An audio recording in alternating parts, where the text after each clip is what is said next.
안녕하세요. 올레베입니다. 오늘은 당신은 2022년의 여행자입니까? 라는 제목으로 이 브랜드 안에서의 미덕을 진행해 보려고 합니다.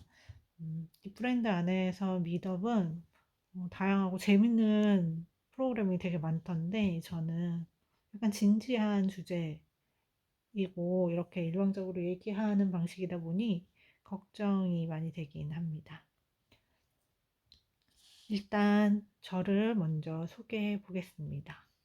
저는 올레비엔입니다. 저를 올리비엔으로 읽으시는 분들이 되게 많은데 제주도 올레길 할 때 올레, 그다음에 올레비엔 이렇게 읽으시면 되겠습니다. 음, 제가 하려고 하는 이야기는 여행 이야기입니다. 여행 이야기인데 어마어마한 여행자, 그러니까 여행을 많이 하신 분들도 많고 놀라운 여행기도 진짜 많은 세상이잖아요. 그리고 여행지에 대한 역사적인 상식이나 지리적인 지식, 문화적인 이야기를 하실 수 있는 분들도 굉장히 많이 있습니다.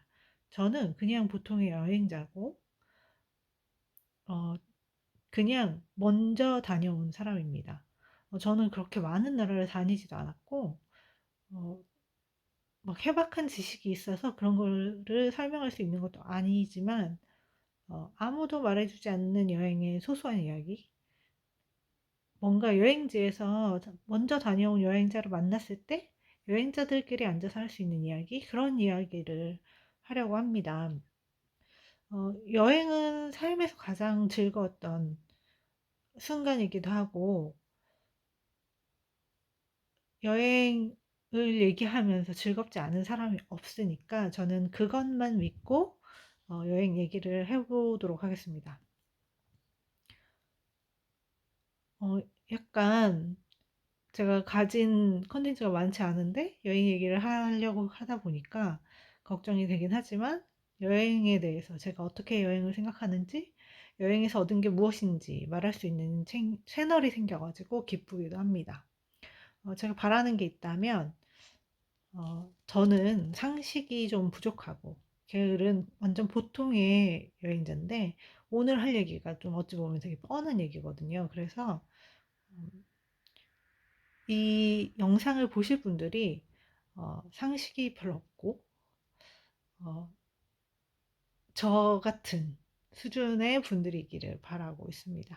만약에 여행 고수분이 이 영상을 보시게 된다면 아 이런 애들도 있구나 이런 것도 모르고 여행 간단 말이야 이렇게 재밌게 넘겨주시면 되겠습니다. 저는 우리 여행의 이야기를 메타버스에서 시작하려고 합니다. 지금 이 브랜드, 이 영상의 배경이 되는 이곳은 메타버스 공간입니다.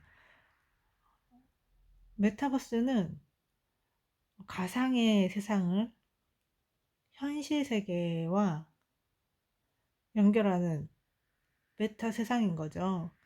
근데 여행을 모르는 사람은 없지만 여행이 삶에서 어떤 의미고 어떤 것을 얻을 수 있는지 설명하기에는 메타버스가 가장 쉬운 것 같아서 메타버스랑 시작을 하려고 합니다. 어머, 잘못 돌렸네요.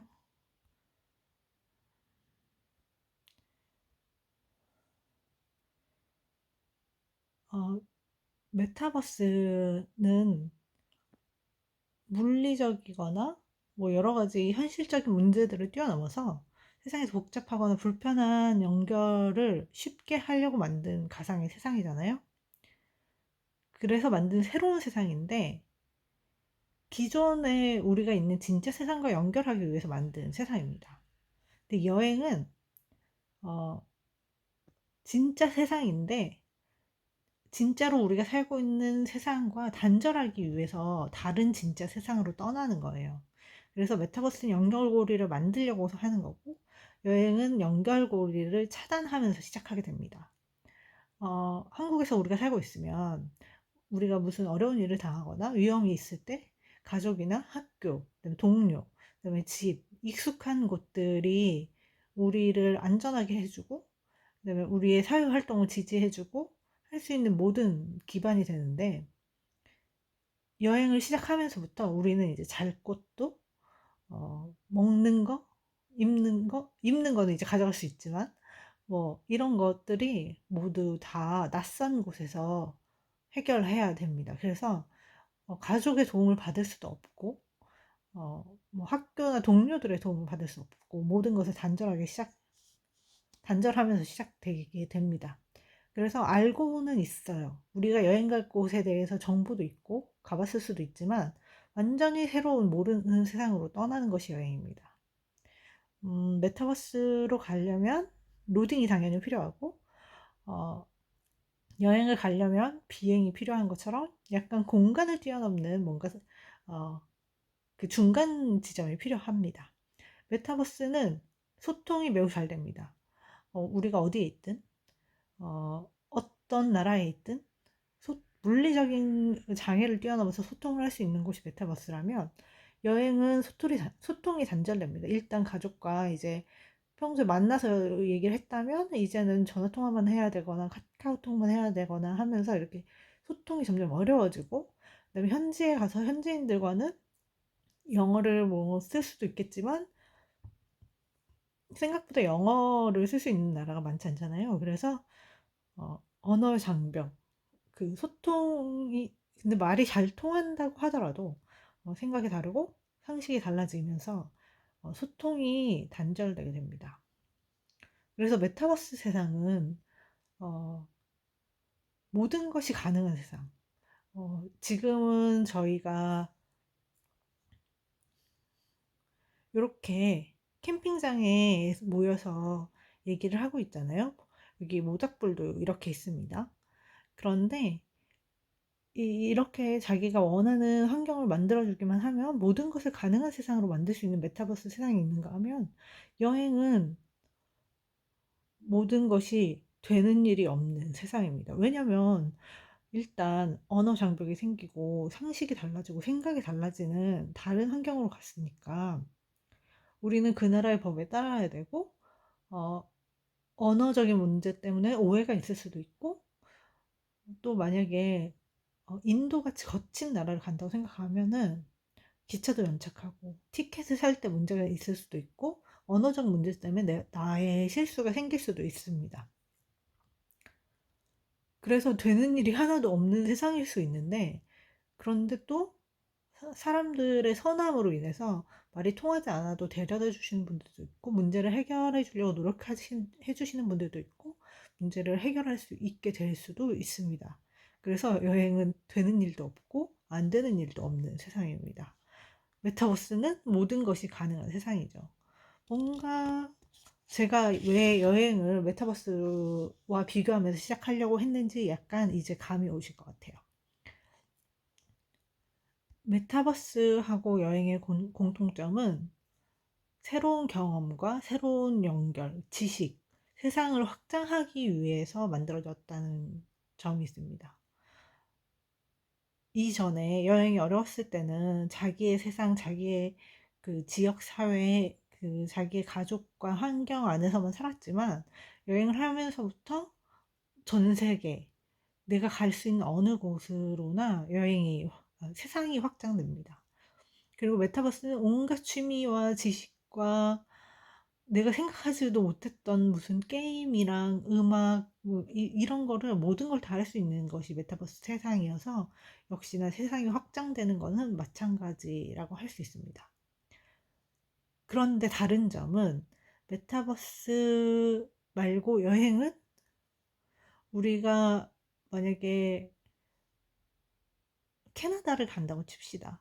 아직 한 번도 캐나다를 가보지 않은 사람이 캐나다를 갈 때 이름도 알고 위치도 알고, 캐나다 사람들이 어떻게 사는지도 알고 심지어 영상도 보고 다 아는데, 사실은 진짜 캐나다 사람들이 어떻게 사는지는 안다고 말할 수 있는 상태는 아니죠. 그래서 제가 생각하기에 여행은 약간 게임과도 같은 면이 있는 것 같아요.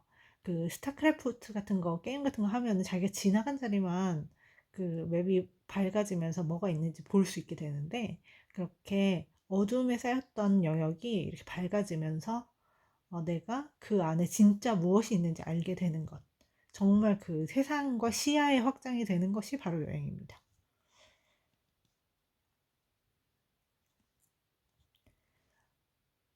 그래서 제가 메타버스와 여행의 공통점을 여러 가지를 찾아봤는데, 이제부터 여행 얘기를 집중적으로 한번 해보겠습니다.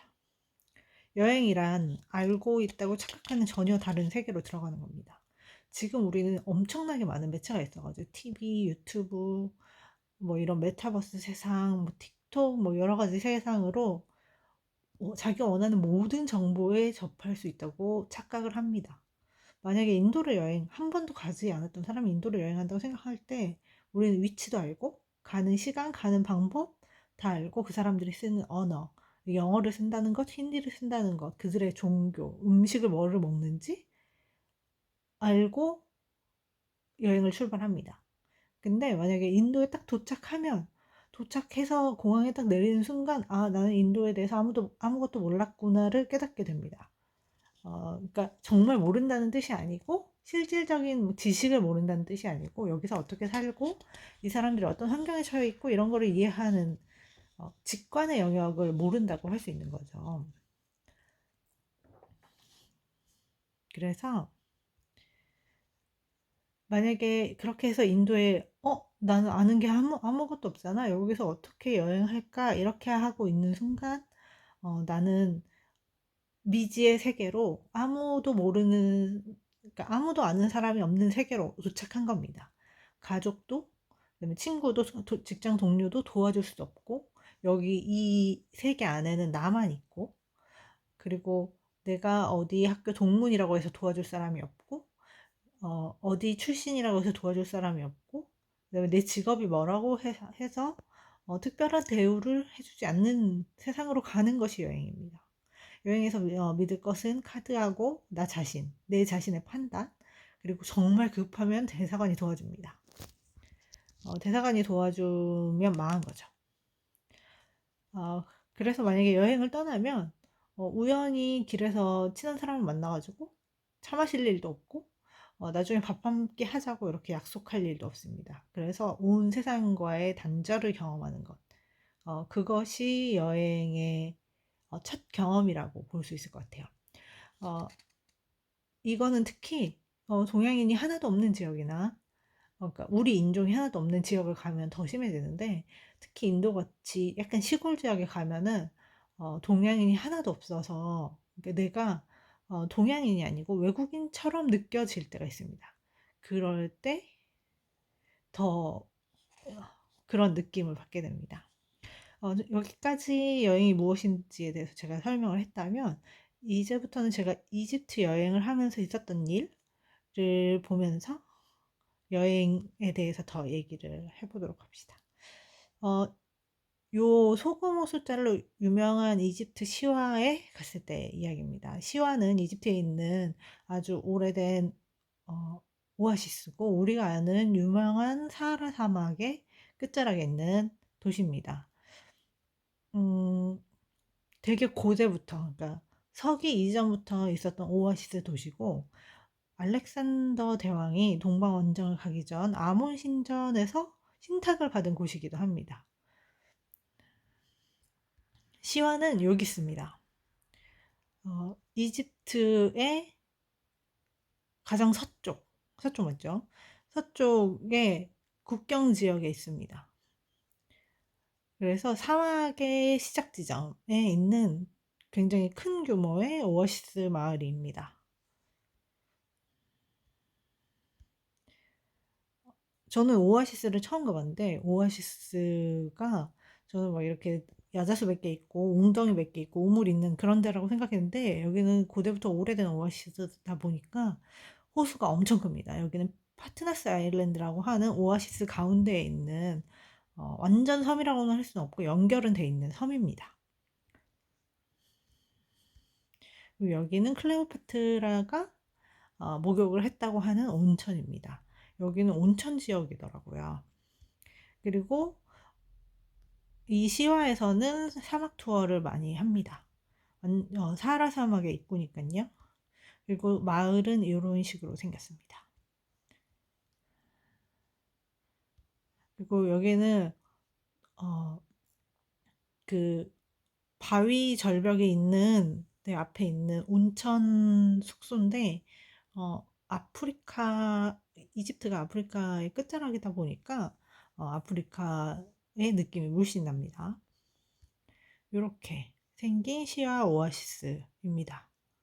전체적으로 아까 그 마을은 이렇게 흙으로 된 요새가 있고 그 주변으로 마을이 생산되어 있습니다. 어, 그 제가 시아 오아시스에 갔을 때 얘기를 해드리도록 하겠습니다.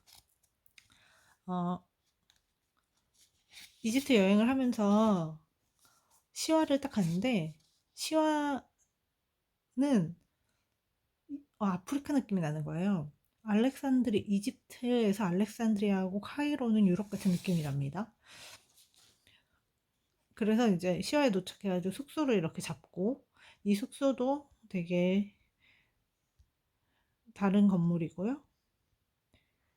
숙소의 정원입니다. 그리고 여기는 숙소의 외벽인데 이렇게 아프리카처럼 벽에다가 음각으로 이렇게 손가락으로 그린 것 같은 그런 장식을 해가지고 벽을 장식합니다.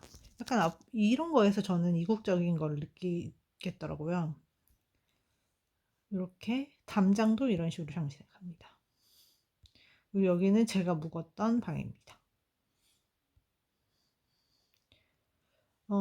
이제 숙소에 도착을 했으니까 제가 저는 되게 심각한 길치이기 때문에 어, 카드를 달라고 해서 명함을 그래야 제가 만약에 길을 잃으면 택시를 타고 오면서 여기 나 내려줘 나 숙소가 여기야 이렇게 얘기를 하기 위해서 어, 카드를 달라고 했는데 어, 명함이 없다고 하는 거예요. 그래서 제 전화번호로 여기 전화번호를 찍어달라 그렇게 하면서 핸드폰을 딱 줬어요. 그랬는데 핸드폰을 보고만 있고 번호를 안 찍어주는 거예요. 그래서 이 친구들은 이집트가 생각보다 그 생활 수준이 낮아가지고 스마트폰을 쓸 줄 모르는구나. 그렇게 해서 제가 그럼 너 핸드폰을 줘. 그러면 내가 핸드폰 번호를 찍어줄게. 그리고 핸드폰을 딱 받았는데 저도 핸드폰 번호를 찍을 수가 없었습니다. 바로 이유는 이렇게 이집트는 아랍어권인데 아라비아 숫자를 사용하지 않고 아랍어 숫자를 사용합니다. 우리가 쓰는 아라비아 숫자하고 아랍어 숫자는 다르게 생겼는데 이거는 약간 그 더 아랍어 뭐라고 하지? 쐐기문자처럼 생겼죠. 그래서 그 아랍어들은 우리는 글씨를 왼쪽에서 오른쪽으로 쓰지만 아랍어는 오른쪽에서 왼쪽으로 쓰고 숫자는 또 왼쪽에서 오른쪽으로 쓴다고 합니다. 사실 완전히 아라비아 숫자를 우리가 쓰는 숫자를 안 쓰는 건 아닙니다. 근데 이집트는 문맹률도 낮고 교육 수준이 낮은 편이 많아서, 어, 그, 아라비아 숫자를 아예 모르고 아랍어만 아시는 분들이 많이 있습니다. 근데 나중에 그 학위도 많고 가방끈 긴 친구를 만났는데도, 어, 우리가 쓰는 숫자보다 자기네 아랍어 숫자가 편하다고 자기 이렇게 화면을 이렇게 놓고 쓰더라고요. 그래서 이집트에 도착하면은 완벽하게 문맹이 될 수도 있습니다. 이집트가 어떤 상황인지 더 보여드릴게요. 어, 이집트에 이제 도착해가지고 시내에서 카이로 같은 데서 버스를 타려고 구글 검색을 하면 버스 번호를 알려줍니다. 알려주는데 그거 보고 탈 수가 없어요. 버스 번호는 왼쪽에 있는 버스처럼 생겼거든요. 어, 아랍어 숫자로 표시하기 때문에 버스 번호를 알고 버스를 타기 어렵습니다. 그리고 이집트는 영어가 굉장히 안 통하는 나라이기 때문에 더 버스 타기 어렵습니다. 그리고 이집트에도 카카오 택시 같은 택시가 있는데 거기 어플에는 우리가 쓰는 숫자로 돼 있고 번호판은 아랍어 숫자로 돼 있는데 이 밑에 보면은 영어랑 숫자가 표기가 돼 있는데 그런 표기가 없는 차량이 더 많습니다. 그래서 차종이랑 그다음에 그 드라이버 얼굴 사진이 앱에 뜨는 경우가 많은데 그거를 두 가지로 확인하고 보고 타는 거지 차 번호를 보고 탈 수가 없는 경우가 많습니다. 그래서 이집트에 가면은 아랍어권, 이집트가 아니더라도 아랍어권에 가면 완전히 새로운 세상에 들어가서 문맹의 상태가 되는데 우리는 여행을 떠나면서 우리 가족의 안전망이나 사회적인 안전망으로부터만 벗어났다고 생각하는데 우리가 영어 공부만 했지 숫자가 그 가이드북에서 가기 전에 미리 알 수는 있는데 정말 내가 문맹이어가지고 버스도 타지 못하는 환경에 이르는 기분을 경험해 보는 것은 또 다른 것이라고 생각합니다. 그래서 언어, 사회적 지식, 경험, 삶의 방식 모두가 사실은 다 인간이 그냥 살아온 방식이었지, 뭔가 절대적인 것은 없는 것입니다. 제가 이제 숫자 얘기를 한 김에, 어, 우리가 쓰는 아라비아 숫자를 쓰지 않는 또 다른 국가의 달력을 가져왔습니다. 바로 네팔인데요. 네팔은 힌디, 인도에서 유래한 숫자를 씁니다. 근데 인도는 우리랑 똑같은 영국의 식민지였기 때문에 우리랑 똑같은 숫자를 쓰고 네팔은 어, 힌디에서 유래한 숫자를 쓰는데 힌디랑 똑같지는 않습니다. 네팔 고유의 숫자로 변형된 거죠. 그래서 네팔은 다른 숫자를 씁니다. 이것은 지금 보여드린 화면은 네팔의 달력인데요. 네팔은 일요일날 쉬지 않습니다. 토요일이 쉬는 날입니다. 저는 제가 상식이 없어서 그런데 토요일에 쉬는 날이 그러니까 일요일에 쉬지 않는 나라가 유대인 말고 또 있다는 거를 몰랐습니다. 그래서 일요일날 학교에 가는 네팔 애들을 생각하니까 너무 뭔가 억울한 거예요. 일요일날 직장에 가야 되고 막 이러는 거를 생각하면은 그래서 되게 신선한 충격이었습니다. 만약에 그 짧게 일주일 이렇게 여행을 하시면 네팔이 토요일이 쉬는 날인지 모르고 지나갈 수 있습니다. 그런데 막 장기 여행을 하셔가지고 대사관을 방문해야 된다던가 버스표를 사야 된다던가 이럴 때 여기는 토요일이 휴일이어가지고 쉰다고? 이렇게 아는 경험을 하실 수 있습니다. 어, 이번에는 숫자는 사용하는데 우리랑 다른 연도를 하고 있는 다른 달력을 가져와 봤습니다. 이거는 이슬람력 헤지라입니다. 지금 현재 3월달, 2022년의 3월달 달력인데요. 이슬람력 헤지라는 아마 뉴스에서 많이 들어보셨을 거예요. 올해는 이슬람력에서 중요한 헤지라 몇 년으로 매우 중요한 해라서 테러 위험이 점점 커집니다. 이렇게. 그래서 이슬람력 헤지라는 올해가 1443년입니다. 그리고 이슬람력 달력 안에는 우리랑 똑같은 달 개념을 쓰고 있지 않기 때문에 한 달에 두 달이 들어가는 거예요. 그래서 지금 빨간색 글씨는 2월, 녹색 글씨는 3월이고 검정색 글씨는 이제 자기는 달을 표시한 겁니다. 그래서 양력 표기를 같이 해서 달력이 굉장히 복잡해졌는데 그래서 오늘 제목이 당신은 2022년의 여행자입니까?입니다. 사실 우리가 이런 거에 대해서 진지하게 생각하지 않잖아요. 2022년을 안 쓰면 뭐 금융 문제라든지 뭐 이런 여러 가지 문제가 있을 수 있는데 이런 걸 전혀 의심하거나 생각하지 않았던 문제들이 여행에서 만나게 됩니다. 그래서 만약에 이슬람권으로 여행을 가시면 1443년에 사는 경험을 해보실 수 있는 거죠. 휴일은 금요일입니다. 이슬람도 결과적으로는 어, 주님을 따르는 거기 때문에 금요일 날 쉽니다.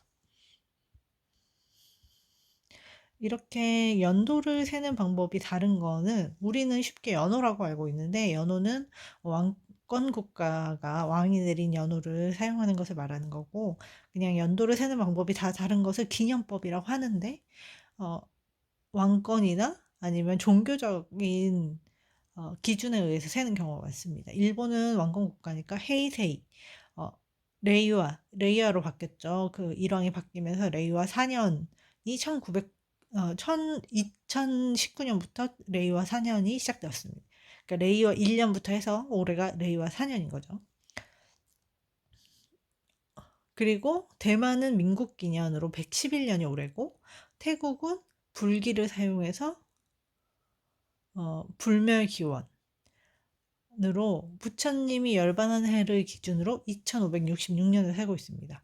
왜냐면 우리가 일본이나 대만이나 태국은 자주 가잖아요. 그래서 입국할 때 이제 막 대사관에서 뭐 우리 국민은 어떻게 하시고 뭐 위험할 때는 뭐 어떻게 하고 연락은 어떻게 하라 막 이렇게 문자가 오는 경우가 있어요. 우리나라 심을 들고 여행을 가면 그때 연도가 나오기도 하고, 그다음에 물건을 사면 물건에서 영수증을 줄 때 영수증이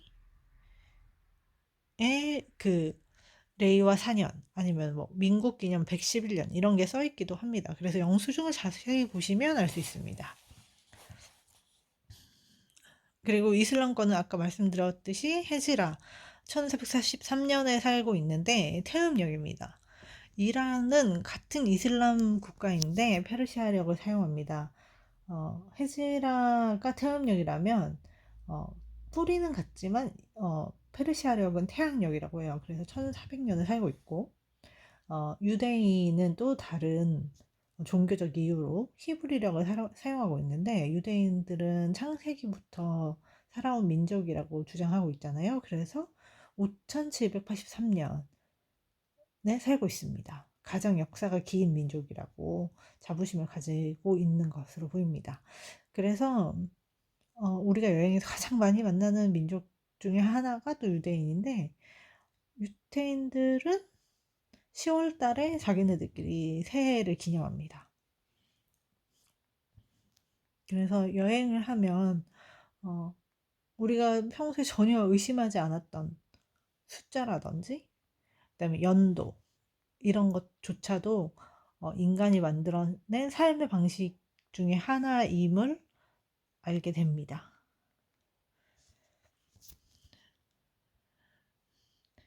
그래서 우리가 알고 있던 상식이라든지 진리, 의심하지 않았던 모든 것이 삶의 방식이고 삶에 정해진 것은 아무것도 없다는 걸 알게 됩니다. 그래서 상식, 그러니까 이 무너지면 내가 진짜 현실이 무엇인지, 뭐가 진실인지, 진실이라고 부를 만한 것은 무엇인지를 구분할 수 있게 됩니다. 우리는 그전에는 우리가 2022년에 사는 걸 의심하지 않았지만 그것은 진실이 아니고 삶의 방식 중에 하나로 정한 약속이었다는 것을 여행을 통해서 체감하게 되니까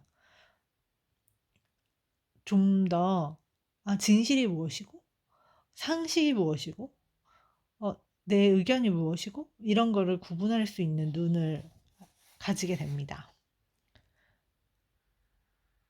그래서 여행은 모든 것을 확장하는 새로운 경험이 되고 삶의 다양한 방법을 인정하고 알아가는 방법의 하나가 됩니다.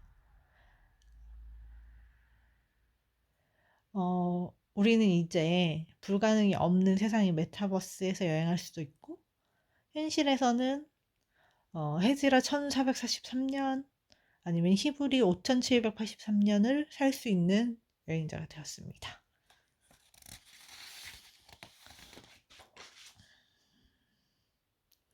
그리고 제가 앞을 좀 보고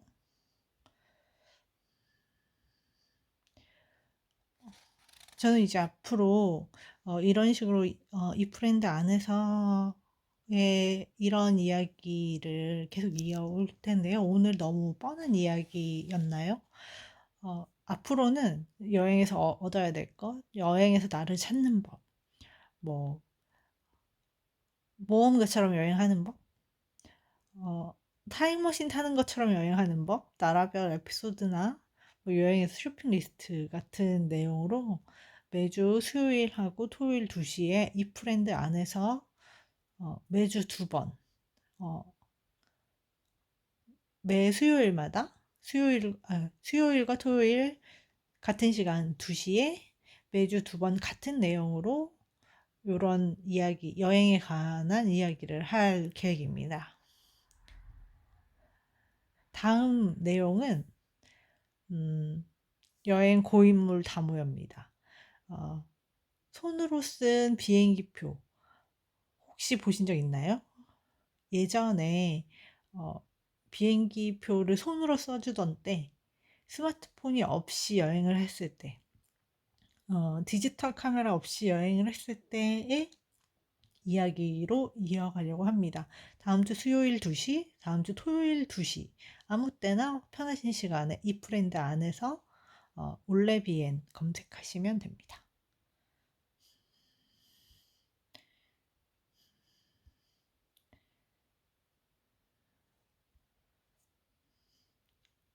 이렇게 여기까지 오늘 이야기는 마치겠습니다. 다음 주 수요일, 토요일 2시입니다. 안녕.